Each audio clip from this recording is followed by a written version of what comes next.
Bienvenue à cette vidéo wrap-up de la semaine du 3 février. Et oui, ça passe vite. Cette semaine, on lâche un peu les géants de la tech et tout ça. On va dans l'innovation. Et qu'est-ce qui se passe au niveau de l'innovation?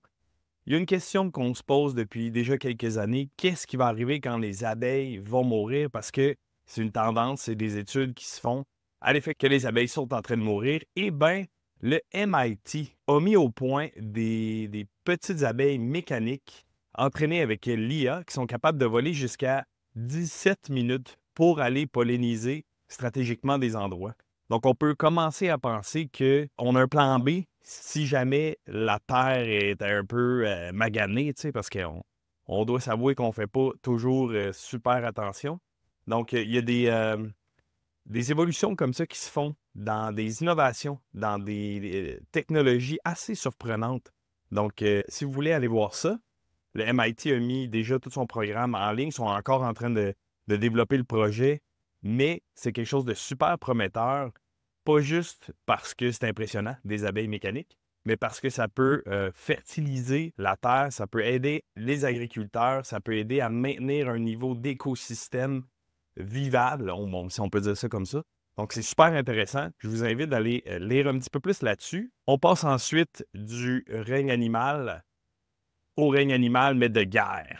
La Chine a émis sur les réseaux sociaux cette semaine ou à la fin de la semaine dernière une vidéo d'un drone et un chien robot qui s'affrontent avec des feux d'artifice, donc qui se font comme un peu la guerre avec des feux d'artifice et c'est assez impressionnant.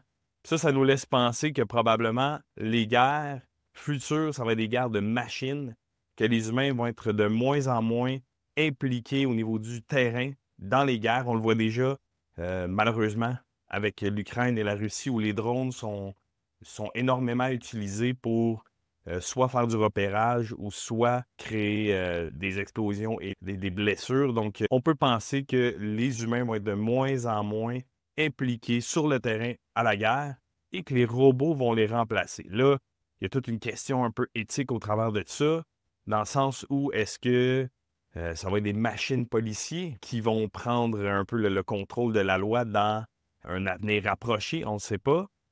Il faut garder un peu un œil là-dessus, voir comment ça se passe. Il y a tout le côté éthique là-dedans, là, de voir à quel point les robots sont capables de prendre des décisions qui peuvent blesser. J'ai hâte de voir, c'est sûr que je vais suivre ça, mais c'est assez impressionnant. Et puis, finalement, cette semaine est sortie une grosse révolution en termes de recherche, le Deep Research AI, qui est un moteur de recherche qui, au lieu de vouloir être rapide, mettons un lien entre rapide et efficace, c'est un moteur de recherche qui, lui, veut être le plus précis possible.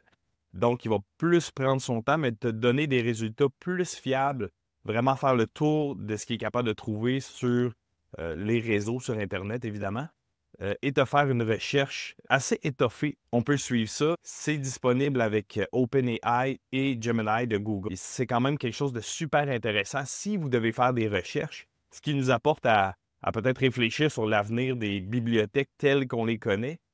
S'il y a des intelligences artificielles qui sont capables de faire ces recherches-là, d'être efficaces tout en étant rapides, on parle d'ici entre 5 à 30 minutes là, pour nous sortir une recherche assez étoffée sur le sujet que vous voulez. Donc, est-ce que les bibliothèques telles qu'on les connaît risquent de se restructurer, de devoir innover à vitesse grand V? Je ne sais pas. Laissez-moi un commentaire, savoir si vous utilisez les bibliothèques, si vous y allez avec votre famille, si vous cherchez encore avec des fiches. Moi, j'ai appris à chercher comme ça quand j'étais jeune, sur des fiches. Après ça, il y a eu Google, puis là, il y a